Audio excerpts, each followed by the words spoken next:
تو قافلہ کہنے لگا اے اللہ کے رسول صلی اللہ علیہ وسلم، جسے آپ نے ہمارا امیر مقرر کیا تھا وہ بہت ہی اچھا انسان تھا، ہم نے اس کے اندر کوئی کمی کوتاہی کوئی خامی نہیں دیکھی، ہر لحاظ سے اچھا تھا، بس ایک عادت اس کی کچھ عجیب سی لگی ہمیں۔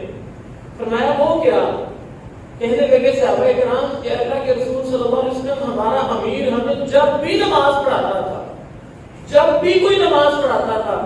ہر نماز کے اندر سورہ فاتحہ کے ساتھ سورہ اخلاص قل هو اللہ احد لازمی پڑھتا تھا، ہر رکعت کے اندر ہر نماز کے اندر قل هو اللہ احد لازمی پڑھتا تھا۔ اللہ کے رسول صلی اللہ علیہ وسلم نے فرمایا اچھا ایسا کرو جا کر اس سے پوچھو کہ تم ایسا کیوں کرتے ہو،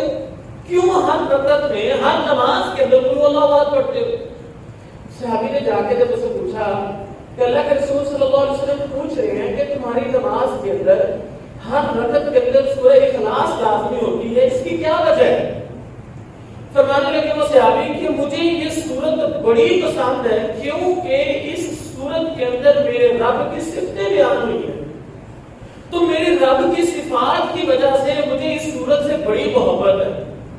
اللہ کے رسول صلی اللہ علیہ وسلم کو صحابی نے آ کے خبر دی کہ وہ بندہ یہ کہہ رہا ہے کہ مجھے اس صورت میں اپنے رب کی صفات کی وجہ سے بڑی محبت ہے، اس وجہ سے میں اس کو پڑھتا ہوں۔ تو اللہ کے نبی صلی اللہ علیہ وسلم نے ڈانٹا نہیں، کچھ کہا نہیں، بلکہ فوراً فرمایا جا کر اس کو یہ خبر دے دو کہ تیری اس صورت کی محبت کی وجہ سے اللہ رب العالمین بھی تجھ سے محبت کرے۔